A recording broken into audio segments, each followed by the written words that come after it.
Well, thank you very much for the introduction. Actually, we can go straight to questions and answers. I'm just kidding. And thank you very much for inviting me.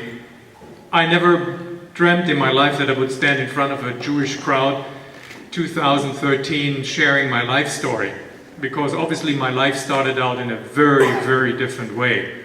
And even today, I struggle a little bit how to explain something that my son first asked me to explain to him. Because he asked me once, he was 14 years old, he's now 23, he asked me, Abba, mi Saba sheli, Father, who is my grandfather? And that's where the story started, to give an answer, a true answer to your own son. And from that on, I gave answers to others who had questions. Because there were questions, and there are questions. How can it be that I am an Israeli citizen, I'm an American citizen now too, served in the Israeli Defense Forces, I was an officer, and on the other hand, my father, as you heard, was a highly decorated World War II tank commander and an ardent supporter of the Nazi system. The story in between is, of course, my life. And my life brought me where I am right now here. And how did it start? Well, it always starts with where were you born and what time you were born. And I was born in a beautiful city in Germany called Bamberg in 1958. Anybody ever been in Germany? I hope you were there or you're planning to be there. It's a beautiful city in the south of Germany, nestled between Würzburg and Nuremberg. One of those picture book cities that you see in tourist brochures. Old churches, old buildings, a beautiful cathedral in the downtown area, each hill crowned by a church. Therefore Bamberg is called the Rome of the North, a very Catholic city, once was the center of the Holy Roman Empire in the 11th century. And in this city full of history, I grew up in with the sense of history. And we were taught as children to be aware about the history in that city. And so I learned everything from very early age on, as I remember in elementary school, about what queen and kings and bishops and noblemen served and lived in the city. But one thing I noticed as a child very early on, that certain things the adults wouldn't talk about. And it had to do with the recent past. And the recent past was present. Not because Bamberg was destroyed by the war. There were hardly any signs of a war in Bamberg. Bamberg was left untouched. American bombers did not bomb Bamberg because of the history of the town. But we as children knew that something happened, because not because we taught about it, but we talked about it, we knew about a war. That's what we knew, that there was a war called the Second World War. And the war was present, because there were about 15,000 American soldiers and family members living in the outskirts of the city, and American military police patrolled the city in the nighttime, not because of the Germans, but because of drunken GIs. And we as children understood, and I understood, if there was a war and there were foreign soldiers, we didn't win that war, because in the war there are winners and losers. And so I asked my father, of course, the question, what happened in that war and what did you do in that war? What was your role, out of curiosity? And initially my father was very reluctant to talk about it, until he shared with me his life story on long walks that we had on Sunday afternoon in the forest. He was a hunter, an outdoor person. He taught me how to handle a rifle, how to shoot, how to fish. And we spent a lot of time together, quality time as father and son. And he shared with me the story that he was born into a family of warriors, as he said. My grandfather fought as an officer in the Franco-Prussian War in 1870. My grandfather fought in the First World War, an officer against the French. And my father, he told me, he served as a tank commander under the command of the famous General Guderian, the father of the German Blitzkrieg, and served from the September the 1st, 1939, from the invasion of Poland, until the bitter end, until April 1945, under the command of General Guderian, and rose very quickly to the ranks of a major, one of the youngest officers in the German army, in that rank, and became a war hero for his accomplishment on the Eastern Front, where he participated, or actually liberated, as he said, or conquered, as we know it, a city on the way towards Moscow called Orel, and was awarded the Knight's Cross by a man, as you heard, he adoringly referred to as his Führer. And so, of course, for me, my father was a hero. Naive thinking of a child, my father was a hero, reinforced by the message that his friends and his old comrades who came to our house at least once a year to celebrate the good old times at the old comrade meetings, and they reinforced that message that your father is a hero and you should look up to him. And so I did. On the other hand, my mother told me a completely different story though. The war is catastrophe, the war is horror, the war is loss. Because she grew up in Czechoslovakia, was born in Czechoslovakia as an ethnic German, and as a result of the war, everything she had to give up. Her parents owned a flourishing merchant business, a glove manufacturing business, and had a beautiful villa in the outskirts of Karlsbad. And they had to flee from the advancing Soviet troops across the border towards Germany and lost everything. So on the one hand, the war is horror, the war is catastrophe. On the other hand, the war is glory. But this kind of picture is painted into my mind I grew up with. But I knew there was something else, something mysterious in that war that, again, the adults wouldn't talk about. And it had to do actually with the house, and a lot had to do with the house that we were living in. It was a massive two-story building in downtown Bamberg, and the entire second floor, only one lady lived there. And I was not supposed to talk to her. My mother referred to her as the Countess, die Gräfin, and I only should refer to her as the Gräfin, the Countess, and only speak to her when spoken to. And we rented an apartment in the first floor with another family, and right next to the massive wooden stairway that led upstairs to the second floor, there was a painting hanging on the wall. A painting of a man who looked like my father, whom I saw on pictures at home in uniform. A painting in this man in a uniform with the officer's insignia, the cross around his neck, the officer's hat. And he looked very similar to my father. So I asked my father, who is this man? And my father referred to him as the traitor, and I should not ask questions about him. And I was confused, because how can be a person who is a traitor, and traitor is a bad name, how can be a person who looks like my father be bad, and my father who looks like him, at least in the uniform and pictures that I saw, is good? Something is not right. Naive question of a child. Until later I learned that the man whom my father referred to as a traitor was a portrait of Count Klaus von Stauffenberg, the German colonel who was leading the assassination attempt on Adolf Hitler on the 20th of July 1944, trying to rid Germany of the tyrant, and his widow Nina von Stauffenberg, die Gräfin, the Countess, lived upstairs. And so under our roof I was living literally in the shadow of two German heroes. On the one hand, my father, a self-declared or declared German war hero. On the other hand, a man who in post-war Germany was held to highest esteem as a post-war hero. Now, what happened? Something happened, and my father didn't want to talk about it. And in school we talked about the Second World War, we talked about the rise of the Nazis to power, we talked about the Nazis destroying the nascent German democracy called the Weimar Republic, and the Nazis triggered the Second World War, and as a result of the Second World War, 80 million people died, among them 6 million Jews, as collateral damage of war. And then the Nazis disappeared. Poof. Kind of the Huns invaded Germany and then they disappeared. That was kind of the tenor of the teaching that I received. And this whole mystery around what happened was resolved and came to surface in the summer of 1972 with the Olympics in Munich in the August of 1972. Why the Olympics? Well, the Olympics were supposedly the event that should demonstrate to the world that Germany is now a new Germany, not the Germany of 1936 when Germany hosted the Olympics under Adolf Hitler, which was abused for propaganda purposes in Berlin. No, this was the new Germany, the democratic Germany, the Germany part of the Western Alliance, the Germany led by a chancellor, his name was Willy Brandt, who was elected in 1969, who himself was a victim of the Nazis. He was a social democrat who had to flee Germany in 1933 and returned to Germany in 1945, rebuilding his party, and then rose to power in 1969. And he was the first post-war German politician who, in public at least, demonstrated his pain and sorrow about the past. In December 1970, Willy Brandt traveled to Poland, and in front of the Warsaw Ghetto Memorial, he sank on his knees, bowed his head, and asked for forgiveness for what Germany did.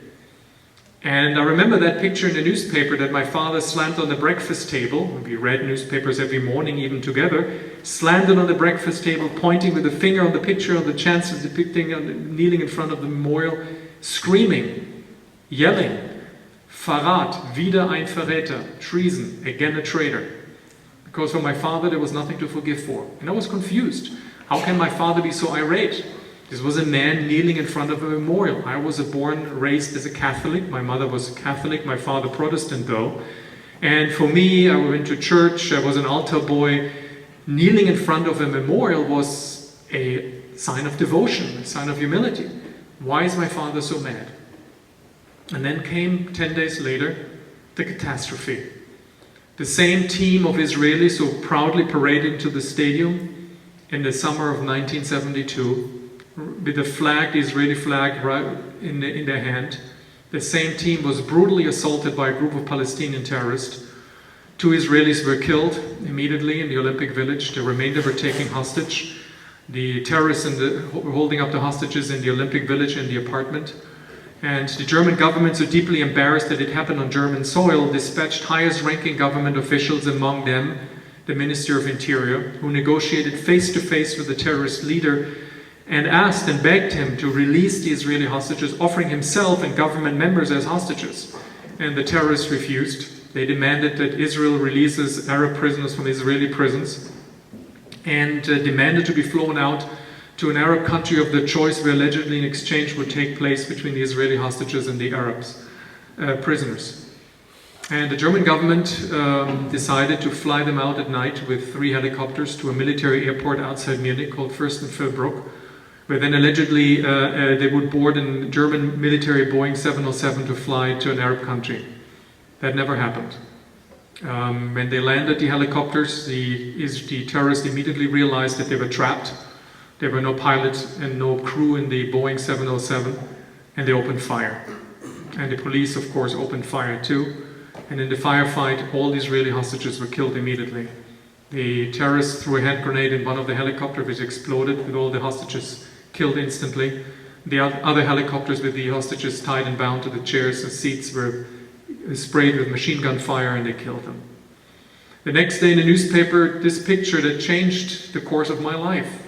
2 helicopters on the tarmac, 1 burned out with the charred remains of the Israelis inside, the other helicopter with the Israelis' bodies of the athletes slumped forward, covered with linen, and above a big headline, Jews killed in Germany again.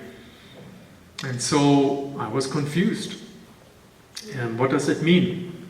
So I asked my father, Father, what does it mean, Jews killed in Germany again?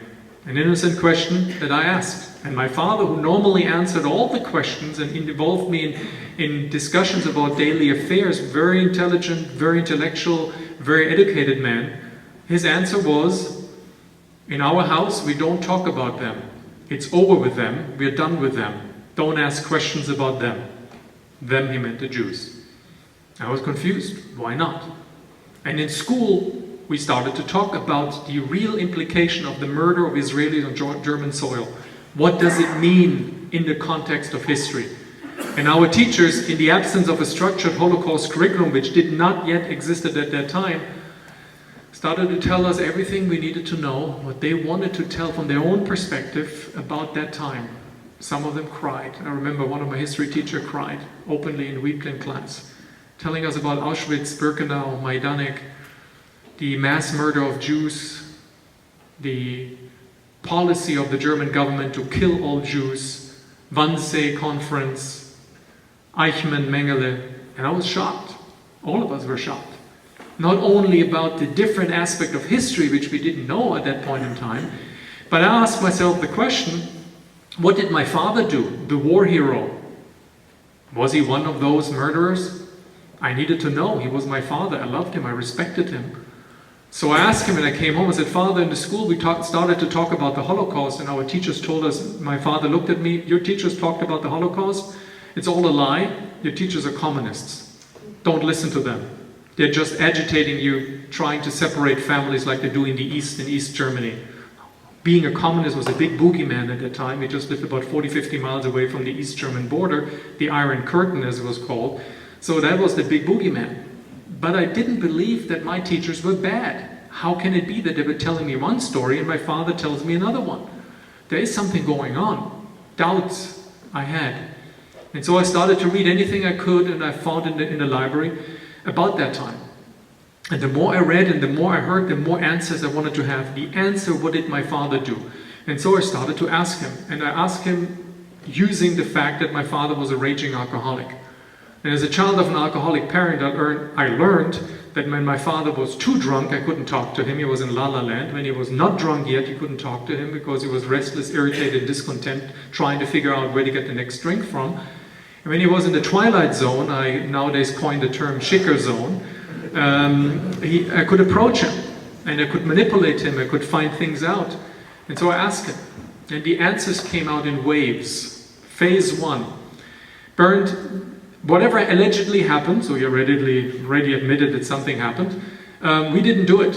We were the Wehrmacht, it was the SS, which was a blatant lie. The Wehrmacht was so deeply involved that Wehrmacht officers complained to their leaders and even to Adolf Hitler, a general even did that in writing, that the murder of civilians is bad for morale. Of course it's bad for morale if you order soldiers to kill civilians. Stauffenberg's widow told me that ranking officers in the Chief of Staff office, including her husband, when they found out about the mass murder of Jews in the East, which was a state secret, some of them turned like her husband and joined the resistance. So they knew, everybody knew, my father lied to me. Second phase of answers, well, whatever happened, Bernd, you have to understand, we were fighting partisans. So anybody who didn't wear a uniform was a civilian, automatically qualified as a partisan, and partisans, the rules of war didn't apply, and you could kill them. So rationalization of mass murder. I asked him just a rhetoric question. I said, Father, 1.2 million children, babies, infants, were thrown into concentration camps, gassed on arrival, the bodies burned, and the ashes scattered. You tell me that this was a fight against the army? Something is not right. You're lying. And then came he probably reconsidered, because then came the last phase of answers, the final phase, and I remember that evening when he came out with that. And I said, Bernd, you have to understand what had to happen. It had to happen. I said, what do you mean it had to happen? Well, remember when you were in the forest and I was teaching you how to hunt, and that never to kill a healthy animal, only to kill the sick animal so the healthy animals can survive. This is the task of a hunter. This is the same thing in human life. We had to get rid of the riffraff, clean up all the unworthy life so that the worthy life, the Aryans, could survive. Lebensraum. And I said, what do you mean by that? I said, the Jews were the riffraff. We had to deal with them. He never used the term murder. He just mentioned that we transported them to camps. The only mistakes that we made, he said, we used the train capacity to transport the Jews to the camps, we didn't have then enough train capacity to supply the troops in the front, therefore we lost the war. Ergo, the Jews made us lose the war. Now there was a kernel of truth with that, because Stauffenberg, in conversations with his widow, and it was also documented, he told her that he found out about the Holocaust, about Auschwitz, the fact that he was working in the Chief of Staff office for logistical affairs. He was responsible for supplying troops in the front. He never figured out why there was not enough train capacity to supply the troops in the front. And then that's where he found out what happened with the train capacity. So the train capacity story was true, just from a different aspect. And that was enough for me. This was the last thing that broke the camel's neck, the straw that broke the camel's neck. I didn't want to have anything to do with my father. This was not my father I could look up to. This was the father I looked down to. This was not the father who provided me with values. These were not values of life. These were life-negating values. And I turned away from him. And I got desperate. One of my teachers noticed that I was restless, irritable, and discontent from another aspect. And he asked me, he said, Bernd, what happened? You're a good student, but you're very unruly. Something happened. Do you have problems at home? Is there anything wrong with your father? He said, I didn't want to talk about my father. And he sat me down one day and said, if you don't want to talk about your father, I talk about my father. He was a former Jesuit priest, a wonderful man. And he said, my father never returned from Stalingrad. He disappeared. He probably was killed or winded up in a Soviet prisoner camp and died. And I grew up without a father. And as to fill the spiritual void, I became a priest, and as a priest then I became a teacher, and teaching young students like you to be better people. In order for you to overcome your shame and your guilt, as a Catholic, you have to make amends. And I said, how should I make amends? Make amends to those who were harmed. Make amends to Jews. I said, I don't know Jews. I never met a Jew in my life. I didn't know how a Jew looked like, except the victims that I saw, the pictures I saw in the newspaper after the Olympic massacre.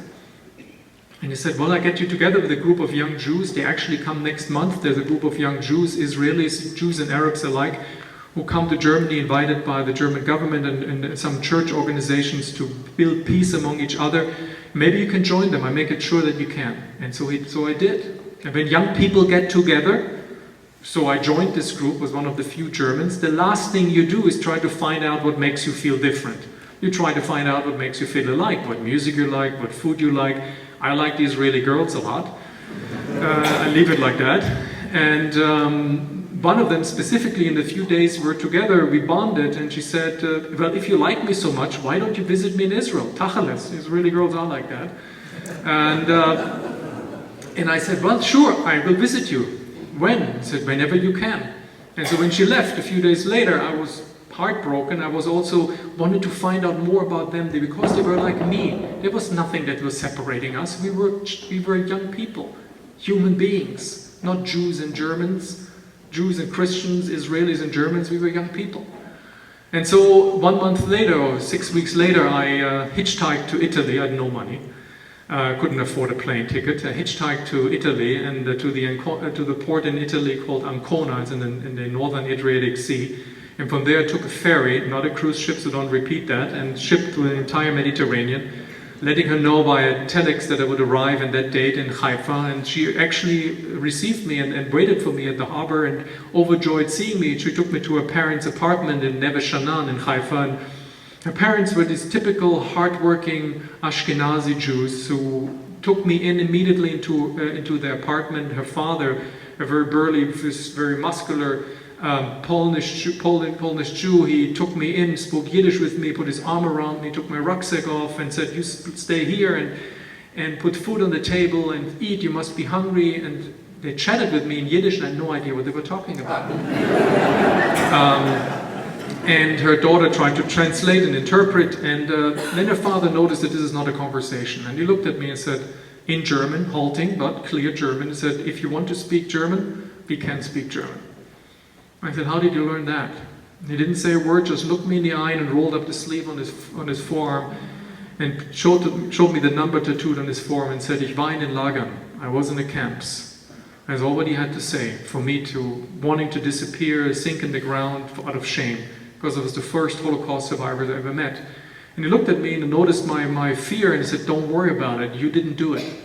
But you have to make me a promise that as long as you stay in my house, that you try to understand what happened. And I want to take you to a place where you really will understand it. And he took me to Yad Vashem, to the Holocaust Memorial in Yerushalayim.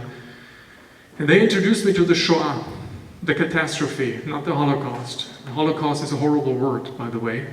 It's translated holocaustus, the burnt offering, as if what happened in Auschwitz, Majdanek, Treblinka was a religious ceremony, a sacrifice to a whatever god. No, this was mass murder. Cold-blooded mass murder on a scale never seen in history. And so then he introduced me to the Shoah, and I understood for the first time that 6 million was not an abstract, but it was 1 + 1 + 1, one individual fate after the other, wiped out by people like my father, indirectly or directly. And I was deeply ashamed, but also I was very curious to understand why people who suffered so much could continue living as individuals, building families, building a country, having hope and a spirit to move forward, maintaining their faith. What makes them tick? What is so unique? What makes them Jewish? I wanted to understand. And when I returned to Germany, I decided that I wanted to learn more about Jews. And where could I learn from Jews? From Jews. And I said in my mind that I wanted to meet Jews. Where would you meet Jews in Germany? There were about 25, 28,000 left in a population of 60 million, very hard to locate. And hermetically sealed off their community centers in the large cities after the events in the Olympics in 1972. So lo and behold, I found a small Jewish community in my hometown, which I later learned was a community of survivors. about 30 people. And the chair of the Jewish community, his name was Itzhak Rosenberg, opened the door literally and figuratively to me. And I remember our first meeting, he looked at me, was very curious why a German wants to learn about Jews. And he himself was a Holocaust survivor. He showed me in the first meeting the number tattooed on his forearm and said, look, all the people here in the community, all the alte kackers, he referred to them, are Holocaust survivors. And I have to take care of them. I'm the Yosha Kila. And I didn't understand what he meant. And I said, how can I help? And he looked at me and said, if you want to learn something, we can make a Geschäft. You can be my Shabbos goy, and you help me take care of the alte kackers, and in return I will teach you. That's what he said. No pun intended. I had no idea what he meant, but I knew that was a ticket into the community. So I came every Friday and Saturday, and I remember the first Friday I showed up at 6 o'clock in the evening to set up everything, and he looked at the watch and said, 6 o'clock sharp. Now I know that you're a German, because you follow orders. And he smiled. He was a very wicked humor. And week by week, month by month, holiday by holiday, I served in this community as Shabbos goy and grew into this community of choice away from my family of origin. And the closer I came in this community, the more I moved away emotionally from my family. And it came a point, I remember when Christmas Eve fell on a Friday night, and it was a big deal in our family. Christmas Eve, the whole ceremony had to be played through. I had a festive dinner at home, symbolic food, lentil soup and fish, when my mother went to the cathedral for Christmas Mass, and then coming home, having the celebration, the Christmas tree lit up with real candle. My father standing there with the dark suit that he always had on for the Christmas, and the knight's cross around his neck. For me at that point in time, this was a symbol of terror, not a symbol of pride. Singing festive Christmas hymns. And I was not there that evening. And all hell broke loose when I came home the next day, and my father confronted me, and my mother crying said, where were you? And I said, I was where I had to be. You were together with your Jews? I said, yes, I was, and I will be there every single time I have to, because I refuse to sit at the same table with somebody who have blood on his hands pretending to celebrate the birth of Christ. It's hypocrisy. I will not sit there with you anymore. And he said only one thing, raus, get out. Which I did, and he cut me off, and cutting me off meaning kein Geld. And kein Geld had a problem when I was in medical school in my final years, and one of the members of the community noticed that, and they supported me. I remember he gave me 100 mark and said, take, nimm es. And I didn't understand why he gave me 100 mark. I went to Itzhak and said, Itzhak, Moshe gave me 100 mark. I don't know what to do with that. He said, he gave you 100 mark, which was a lot of money. Did you ask for 200? I said, no. I said, because you're goy. You don't know what to do. And I didn't know how to answer. He said, now come on, make a joke, sit down. He gave you 100 mark because he cannot show emotions. He's an Auschwitz survivor that I am. He couldn't rebuild his emotions. For him to show his appreciation is to give you money. So he wants to express his appreciation of what you're doing. And I became very close to him and very close to the community, closer than I was before. And when Moshe died, Itzhak asked me to be part of the Chevra Kadisha, and I said, Itzhak, I can't do it, I'm not Jewish. I knew enough that this is not appropriate. I knew what that meant. And he said, well, for us, you're one of us. We had no rabbi, no chazan, we had a visiting chazan from a military base, no rabbi. Sit down, be with us, be in the Chevra Kadisha. And after this moving ceremony of the funeral, preparing the body, burying the body, saying the Kaddish, I said, if I'm one of them, I want to be one of them. This is my family. And I said, Itzhak, I want to be a Jew. Itzhak looked at me and said, it's a bad idea.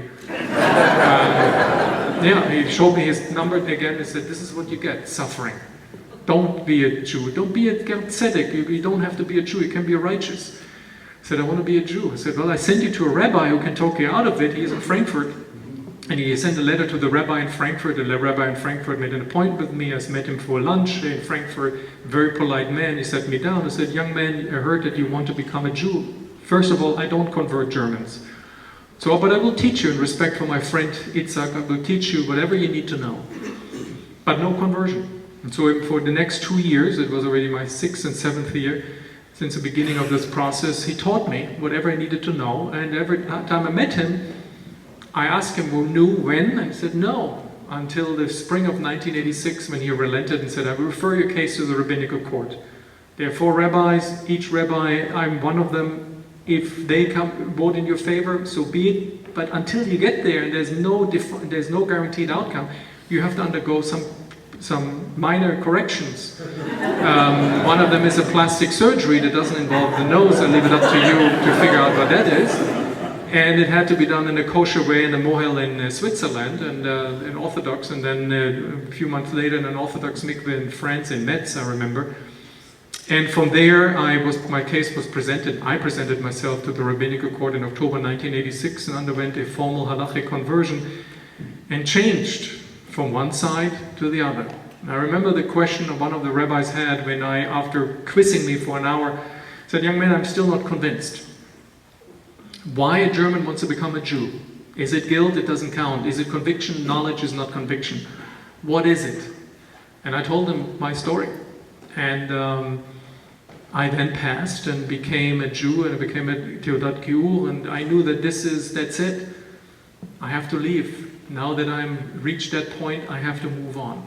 And I applied for an immigrant visa through the Israeli embassy in Germany and the Sochnut, the Jewish agency. Within 2 months it was granted. And I said goodbye to Itzhak, who was sad but knew that he couldn't do anything. And during our last meeting he said, Bernd, I don't know what life you will live, but I want to be assured, because I never will meet you again probably, he was right, that you will live a Jewish life. Just answer me one question. I'm not a big Jew myself. I could choose the way I live. My wife is not Jewish, but I live a happy life. But you chose Judaism, so you need to live according to everything. So tell me, do you honor your parents? I said, Itzhak, what is the point of the question? You know the answer. I don't. So then you can't be a Jew. He looked at me and I knew what he wanted me to do. He wanted me to go home and say goodbye, which I didn't want to do. He said, if you're a Jew, go home. And so I did. I said goodbye to my parents, my mother at least, the day before I left. She was terribly distraught, and my father refused to see me, yelled and screamed, should get the hell out of the house, which I did. And the next day I left for Israel and began the talich, the process of klita, of immigration into a kibbutz, learned how to pick bananas, and if anybody wants to know anything about bananas, I'm the expert.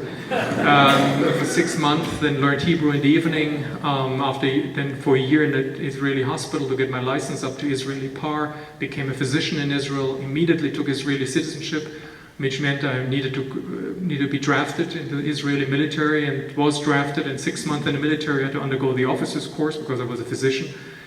And they'd hit me. Standing there in front of the Israeli flag, getting our wings, so to say, attached on the shoulder as a young lieutenant, I was thinking, oh my God, I'm standing here with all the Israelis, the Sabras, who is wearing oath, and with all the family members.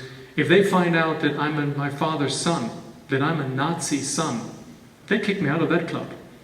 I better don't talk about it. I was really terribly afraid that somebody would find out about my past. I was ashamed, still ashamed, and I didn't talk to anybody. Not to my wife, not to anybody, not to friends. I was Bernd, the Jew from Germany who made Aliyah, period. That's all what I wanted to share. When we left Israel in the summer of 1991 to continue my residency training in the United States, the truth came out when my son asked me a question. At the age of 14, so long I was holding out. And I answered him, because I knew if I lied now, I would poison the relationship. I have to tell him the truth, regardless of what the outcome is.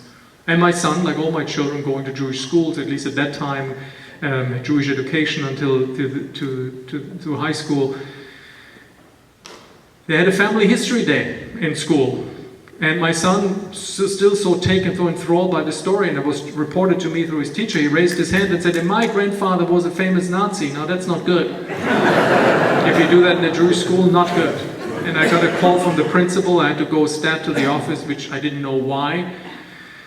And sat down and said, what happened? What did my son do? Your son, Dr. Wollschlaeger, you're a respected member of our community, tells us a verdrehte Geschichte that your father was a Nazi.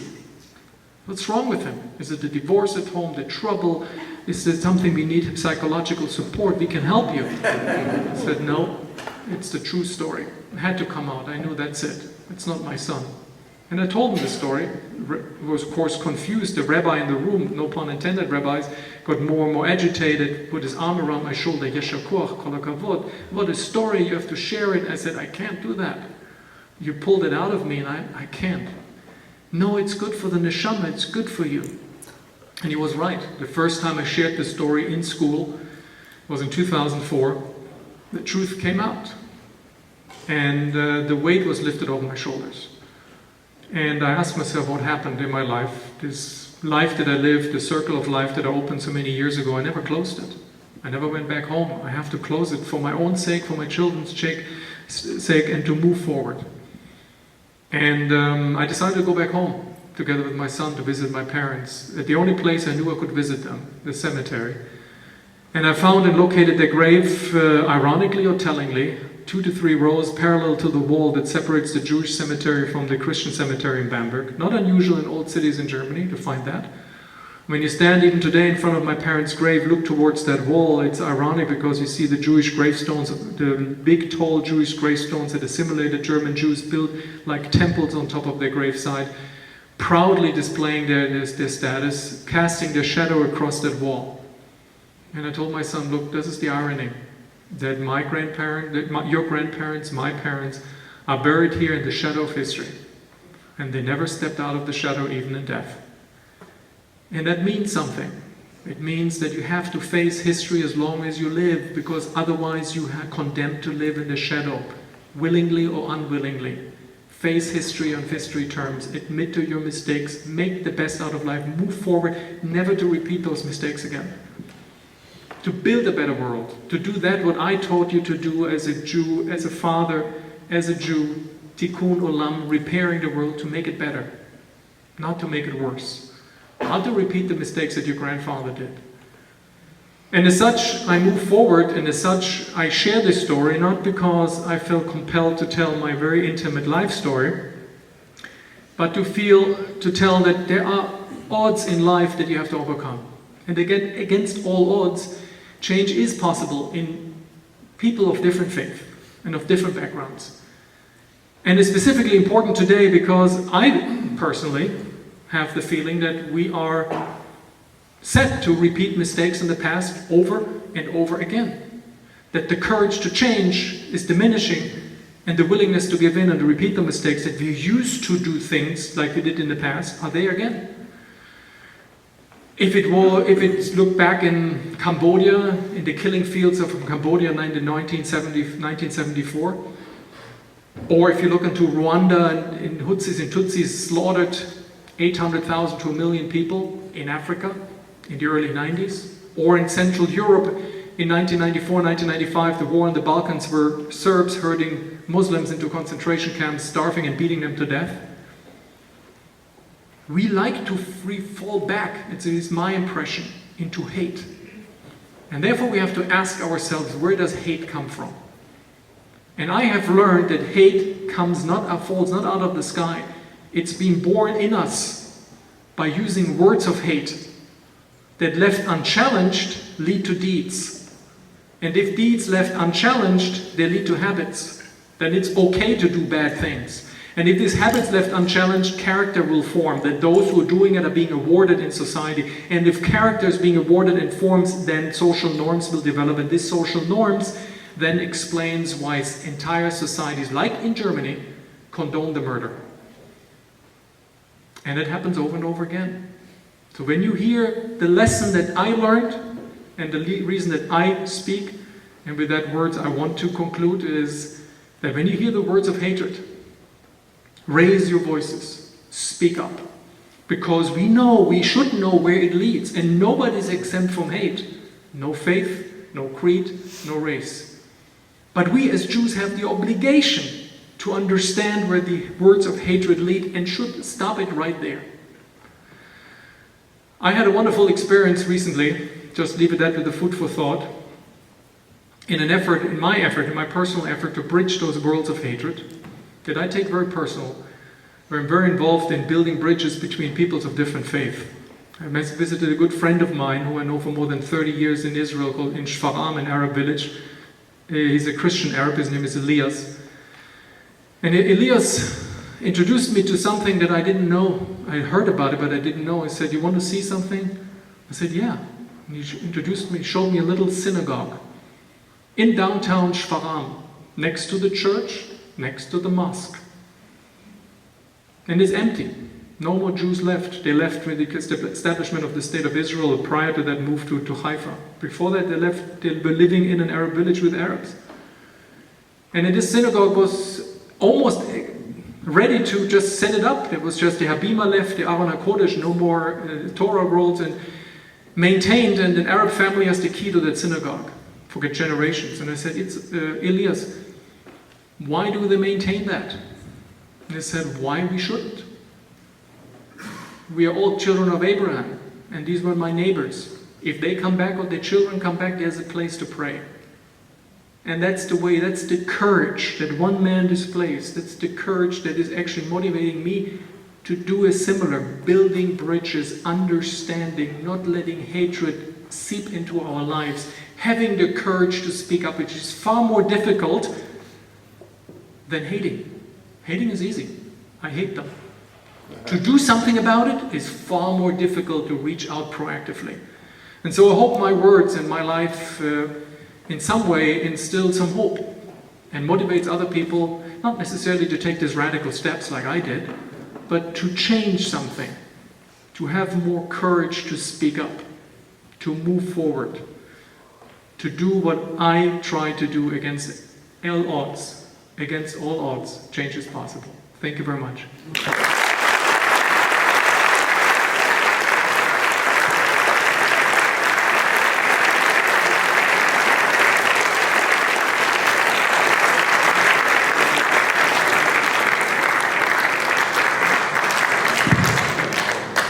And of course, if anybody has any questions, I'm happy to answer them, and no question is too personal, so I heard them all. Don't worry about that.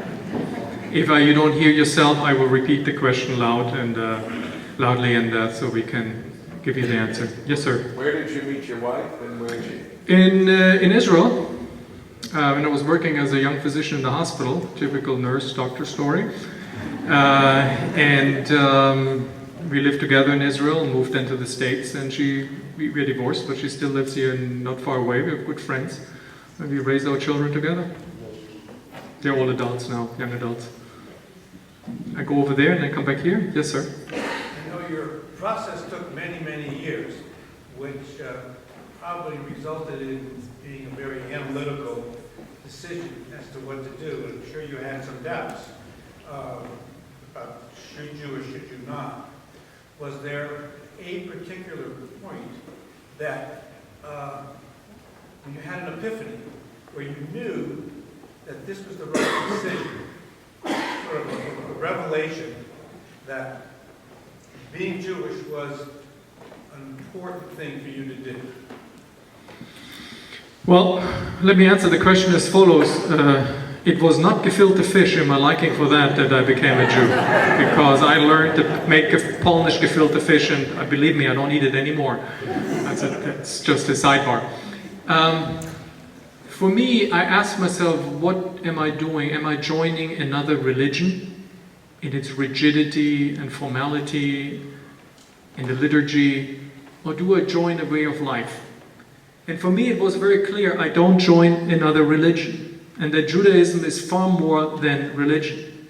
Judaism is a way of life and a permanent questioning. I remember shiurim that I had with a rabbi, and the discussion that we had as a simple, even as a non-Jew, questioning wisdom, asking questions, getting responses from the rabbi, where I said, this is a religion that demands constant asking, answering, questioning, and practicing it. This is more than that in a religion. It's a way of life, this is a philosophy, this is a lifestyle, this is a culture, and it will never stop learning from it. And it dawned on me that this is what we all should do. And I became enthralled.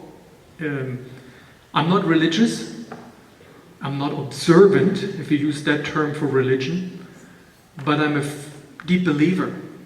And my most touching moments are, I think I shared it with one of your rabbis, was when I met Rabbi Lau, who of course you know was the chief rabbi of Israel and himself a Holocaust survivor. He gave this very intimate on Wednesday evenings, I don't know if he's still doing it in Tel Aviv for a group of interested people, Talmud Shiur, and I participated in one and two.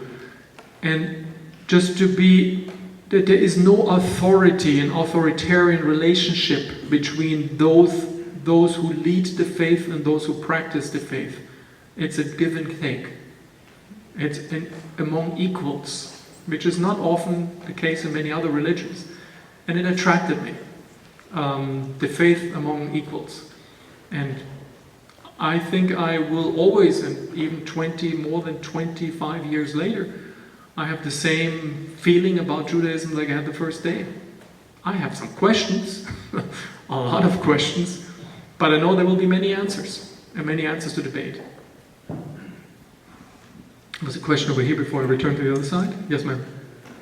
When you went back to Germany after you lived with your son, and you saw your father's grave, at that point, were you able to make peace and forgive him? It's a very good question. When I came back after so many years, and did I make peace, and did I forgive my father? I learned one thing.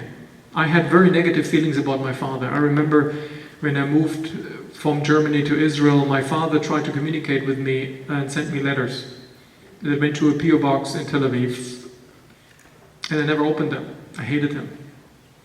20 years later, I opened them, and I started to write down my thoughts for my children's sake.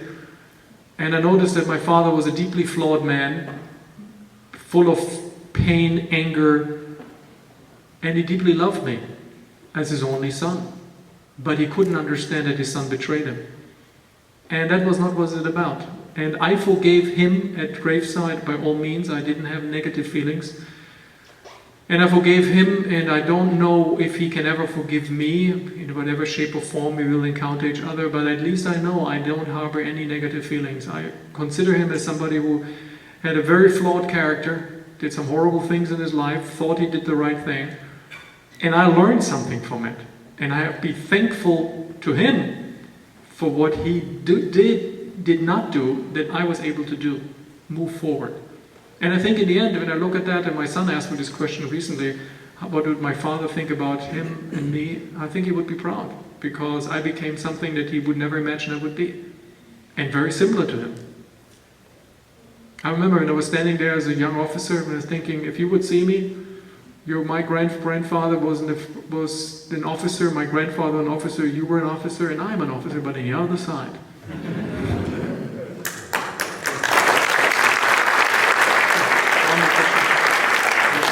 The last question here.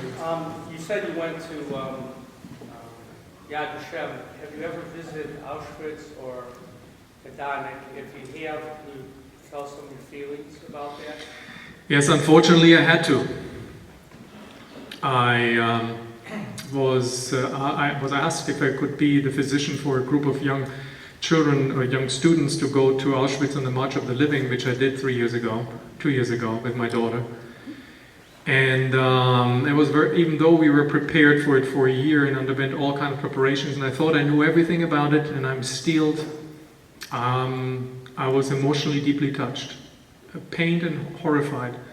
Because entering the gates of hell, as Rabbi Laut in his speech in Auschwitz that we had the privilege to hear said, this was the entrance to hell. This was Dante's Inferno on earth, made by men, for men and women. Horrible, the horror. And still today, the chills run down my spine just to imagine what happened there. These killing fields, these pits filled with ashes. And it deeply shocked me. I was in Majdanek, I was in Treblinka, I was in other concentration camps. And it still should serve as a memory that what people are able to do against other people, it's horrible. And we have to do everything in what we can, in our abilities, to never again make it happen, that never again will never happen again. And takes a lot of work, because I'm afraid there are always people who want to make it happen again out of hate. So thank you very much, and I'm open for any questions outside.